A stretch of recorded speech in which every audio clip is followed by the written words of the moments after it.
tu penses que c'est ici que nous allons trouver la réponse à la charade de Centaure? Oui, je le crois. Mais vous savez, Verbeau, je suis très fâché de ne pas avoir encore trouvé la solution. Elle n'est pourtant pas très difficile, cette charade. Mon premier est un instrument utilisé pour couper, mon deuxième est dans la figure, et mon troisième se trouve sur les bateaux. Dans mon tout, il y aura de l'action. Tout ce que j'ai trouvé jusqu'à maintenant, c'est que le troisième, ça pourrait être coq, hein, la coque d'un bateau. Mais il y a aussi le coq de la ferme, et c'est pour ça que j'ai pensé à la ferme. Et comme en plus, Centaure est déjà venu par ici... Évidemment, ça pourrait être ça, mais ce n'est pas suffisant. Tu es meilleur avec les devinettes, Picot. Ah, ça c'est vrai. Si vous me posez une devinette, je pourrais sûrement vous répondre. Mais une charade, ce n'est pas pareil. J'ai peur de tout comprendre de travers. Es-tu sûr de pouvoir répondre à n'importe quelle devinette? Et oui, j'en suis sûr. Vous pouvez me poser n'importe quelle devinette, vous allez voir que je vais répondre. Très bien. Alors dis-moi quel est le petit bébé qui a des moustaches et qui est très content quand on lui caresse le cou? Un chaton. Le chaton est un petit bébé chat. Et les chatons ont des moustaches. Écoute, Picot, j'entends des chatons qui miaulent. Des chatons? J'entends des chatons, mais je ne les vois pas. Il y a bien un chien de garde là dans la niche, mais il n'y a pas de chaton et il n'y a pas de chat non plus. Es-tu sûr que c'est un chien de garde, Picot? J'ai l'impression que les miaulements venaient justement de là. Ah mais oui, je suis absolument sûr que c'est un chien de garde. Regardez, il y a un os juste devant la niche. Et en plus, il y a une chaîne. Mais c'est drôle, il y en a deux. Il y a deux chaînes. Ben, il y a peut-être deux chiens de garde. Il y en a deux, Picot. Mais ce ne sont pas des chiens de garde, ce sont des chiots. Ben, ce sont peut-être des chiots, mais en tout cas, ce ne sont pas des chatons.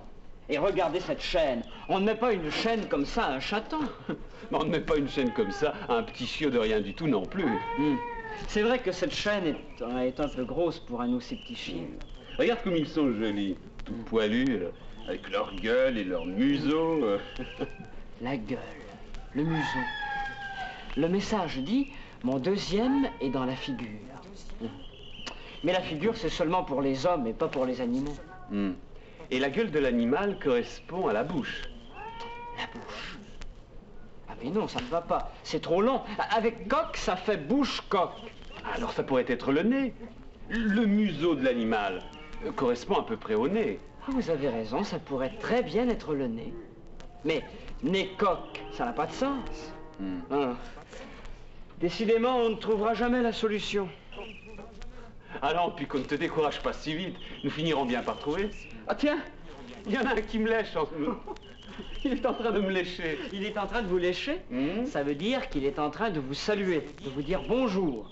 Au lieu de donner la main comme les hommes, les animaux saluent en léchant la paume de la main. Tu crois vraiment qu'il est en train de me dire bonjour? Ça me chatouille un peu, mais je suis quand même content qu'il me dise bonjour.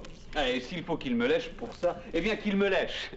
Mais dites-moi, Verbeau, comment est-ce que vous faites pour saluer au pays des génies? Nous saluons en faisant apparaître un gros bonjour dans la main de la personne qu'on veut saluer. Vraiment? Est-ce que vous saluez comme ça? Tous les génies saluent comme ça?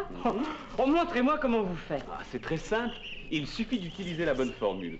Cette fois, je n'ai pas besoin de mes mots. Je connais la formule par cœur. Attention! Comme les génies saluent, je te salue.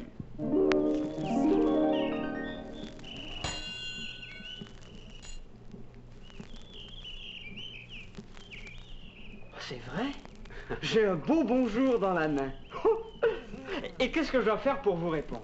C'est très simple. Tu dis, comme les génies saluent, je vous salue. D'accord, j'essaie. Comme les génies saluent, je vous salue.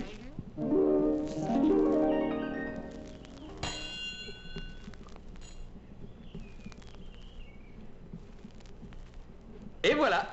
Tu vois, c'est aussi simple que ça. Écoutez, c'est incroyable, mais je pense que vous aviez raison. Ce sont bien les chiots qui sont en train de miauler. Mais oui, ce sont les chiots qui sont en train de miauler. Et pourtant, ce sont bien des chiots, n'est-ce pas? Enfin, ce ne sont pas des chatons. Non, ce ne sont pas des chatons.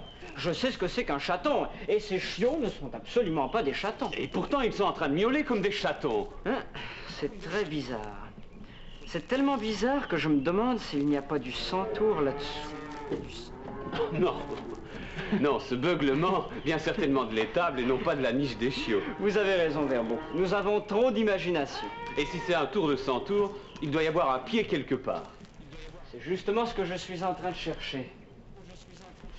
Regardez cet écriteau. C'est écrit « Attention, chien méchant ». Un écriteau comme ça pour de si petits chiots, ce n'est pas normal. Ah, je vois, je comprends. Centaure est passé par là. Et la suite, il va encore falloir déjouer les plans de Centaure. Et nous déjouons, et il déjoue les plans de Centaure. Et vous déjouez, et il déjoue. Et tout le monde déjoue les plans de Centaure. Mais non, ce n'est pas vrai. C'est encore moi qui veux faire tout le travail. Avec mon aide. Bien sûr, Pico, avec ton aide et aussi avec l'aide des enfants. Tiens, à propos, j'ai un petit problème à te faire résoudre. Allez-y. Alors, Pico, est-ce que ce sont des chiots transformés en chatons ou au contraire des chatons transformés en chiots? Qu'est-ce que tu en penses, hein? C'est un problème difficile, très difficile. Mais moi, je dirais que ce sont des chiots qui miaulent comme des chatons. Non, Pico, tu connais mal les génies. Je crois que Centaure a fait exactement le contraire de ce que tu penses. Je ne change quand même pas d'idée. Comme tu voudras. D'ailleurs, tu as peut-être raison. Bon, je vais commencer par la formule pour les chiots qui miaulent comme des chatons. Nous allons voir si tu as raison. Mémo, quelle est la formule pour que les chiots aboient comme des chiots au lieu de miauler comme des chatons? La formule est chiots, vous aboyez, ils aboient.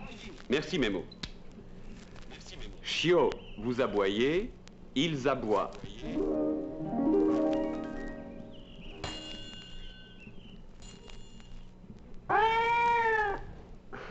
J'avais tort. Mémo, quelle est la formule pour les chatons transformés en chiots? La formule est vous jouez, ils jouent comme des chatons. Merci, Mémo.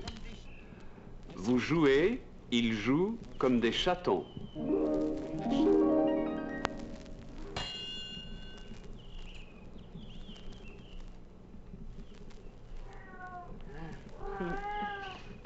Je leur enlève leur chaîne.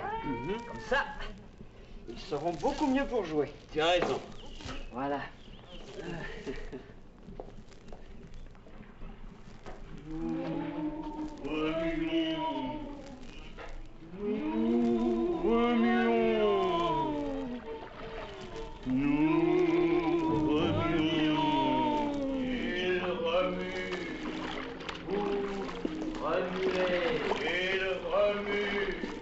Le lait magique de la vache magique. Qu'est-ce qu'il faut? Je pense qu'il serait préférable de nous cacher par ici. Il remue le lait magique de la vache magique. Et la vache magique, ça doit être celle-là. Cette fois, par exemple, je trouve que Centaure exagère. Ensorceler quelqu'un par-ci, par-là, passe encore. Mais voilà que maintenant, il ensorcelle des familles entières. Regarde-moi ça. Le fermier, la fermière et leurs deux fils sont complètement ensorcelés et jouent aux sorciers. Les bougies. Nous distribuons les bougies. Nous distribuons les bougies. Ils distribuent. Vous distribuez. Ils distribuent. Les bougies magiques qui vont éclairer la vache magique. Des bougies magiques maintenant. Vous croyez qu'elles sont vraiment magiques, ces bougies, Verbeau? Je ne sais pas, Pico, nous allons bien voir. Je suppose qu'ils vont les allumer. Nous posons les bougies sur le chandelier.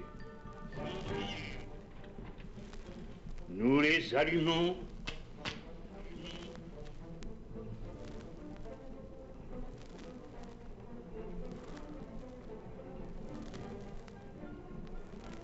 Et nous photographions la vache magique. Nous posons les bougies. Nous les allumons.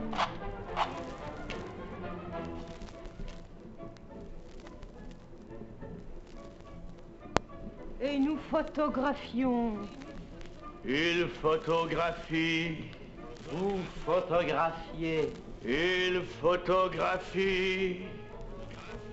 La vache magique. Il pose des bougies et il photographie une vache magique. Mais c'est terrible. Santour n'a jamais ensorcelé personne à ce point-là. Je me demande ce qu'il va encore faire. Attendons encore un peu avant d'utiliser une formule magique.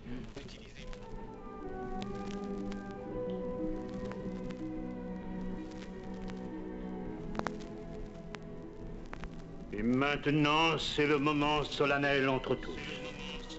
Je vais boire du lait de la vache magique.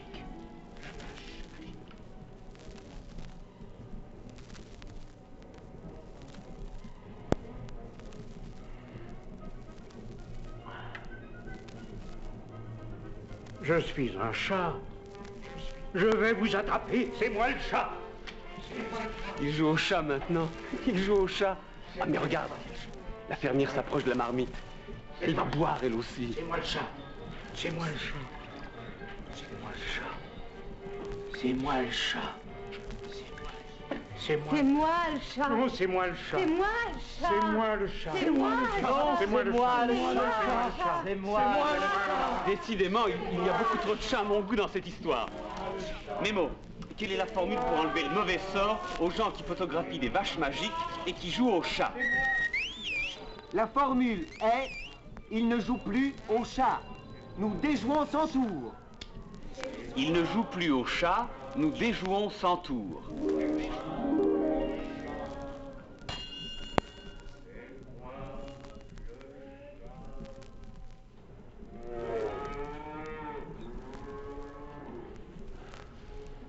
N'oublie pas d'apporter la scie. Elle est dans la remise. Fais attention de ne pas te casser le nez en descendant l'escalier. Ton frère et moi, nous t'attendons. Il faut que tu nous aides à réparer le mât du bateau. Verbo, la charade. Quoi la charade? Le fermier vient de me donner la réponse. C'est cinéma. Mon premier est un instrument utilisé pour couper. C'est une scie. Mon deuxième est dans la figure. C'est le nez. Et mon troisième se trouve sur les bateaux. C'est un mât. Et ça fait cinéma. Bravo, Pico, tu as raison. Dans mon tout, il y a de l'action, et au cinéma, il y a de l'action. Oui, mais pour le moment, sortons d'ici sans trop nous faire remarquer, ça vaut mieux.